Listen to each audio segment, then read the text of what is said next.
આકાશવાણી ભુજ સમાચાર કલ્પના શાહ વાંચે છે. નમસ્કાર. પ્રધાનમંત્રી નરેન્દ્ર મોદીએ કહ્યું કે ભારત સુધારા એક્સપ્રેસમાં જોડાઈ ગયું છે અને વૈશ્વિક ધ્યાનનું કેન્દ્ર બની ગયું છે. સોશિયલ મીડિયા પર મૂકેલ એક સંદેશમાં પ્રધાનમંત્રીએ કહ્યું કે આજે વિશ્વ ભારતને આશા અને આત્મવિશ્વાસ સાથે જુએ છે. તેમણે કહ્યું કે દેશમાં આગામી પેઢીના સુધારાઓ સાથે ઝડપી બનેલી પ્રગતિની ગતિની વિશ્વ પ્રશંસા કરી રહ્યું છે. શ્રી મોદીએ ઉમેર્યું કે સુધારા એક્સપ્રેસનું પ્રાથમિક એન્જિન ભારતની વસ્તી વિષયક સ્થિતિ, તેની યુવા પેઢી અને દેશવાસીઓની અદમ્ય ભાવના છે. શ્રી મોદીએ કહ્યું કે 2025ને ભારત માટે સુધારાના વર્ષ તરીકે યાદ કરાશે. વિવિધ ક્ષેત્રોમાં થયેલા મૂળભૂત ફેરફારોએ દેશની વિકાસ યાત્રામાં ગતિ ઉમેરી છે. ગાંધીનગરના Gujarat international finance tech city gift સિટીમાં ભારતીય કૃત્રિમ બુદ્ધિમત્તા AI સંશોધન સંગઠનની સ્થાપના કરાશે. કેન્દ્ર અને રાજ્ય સરકાર તથા સ્થાનિક ભારતીય ઔષધીય બનાવટ કંપનીઓના સંગઠન IPAની ભાગીદારીથી તૈયાર થનાર આ સંગઠન માટે રાજ્ય સરકારે મંજૂરી આપી છે. સંગઠનની પ્રવૃત્તિઓમાં AI સંશોધન અને વિકાસ, AI આધારિત ચીજ વસ્તુઓ અને નિવારણની પદ્ધતિઓના વિકાસ તથા શૈક્ષણિક સંસ્થાઓ, ઉદ્યોગો, સ્ટાર્ટઅપ્સ અને સરકાર વચ્ચેના સહયોગનો સમાવેશ કરાયો છે. સાથે જ જાહેર ખાનગી ભાગીદારી PPP ધોરણે આવા સંગઠનની સ્થાપના કરનારું ગુજરાત દેશનું પ્રથમ રાજ્ય બનશે.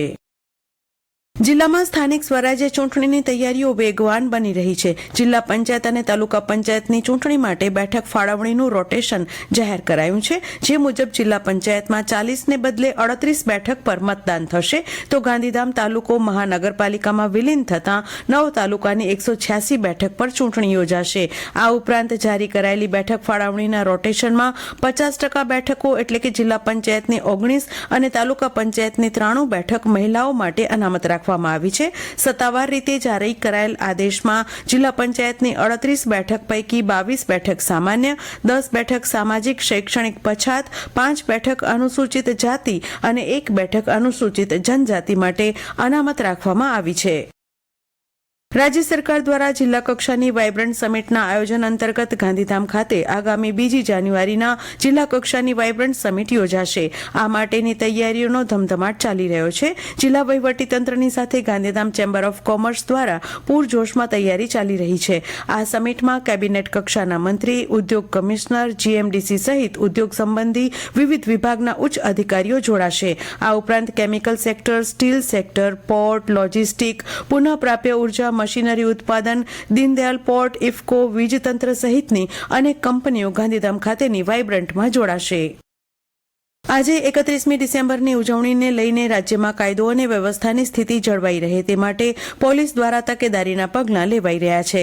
ત્યારે કચ્છ જિલ્લાના વિવિધ વિસ્તારોમાં પણ કાયદો અને વ્યવસ્થાની સ્થિતિ જાળવવા કાર્યયોજના તૈયાર કરવામાં આવી છે, તેવું પશ્ચિમ કચ્છ જિલ્લાના ઇન્ચાર્જ SP ગૌતમે જણાવ્યું હતું. જિલ્લા પોલીસ દ્વારા ફૂટ પેટ્રોલિંગ, ટ્રાફિક ડ્રાઈવ સહિતના આયોજનો માટે ટીમો બનાવવામાં આવી છે, તેમજ વાહનોની પણ સઘન તપાસ કરવામાં આવી રહી હોવાનું જણાવાયું છે.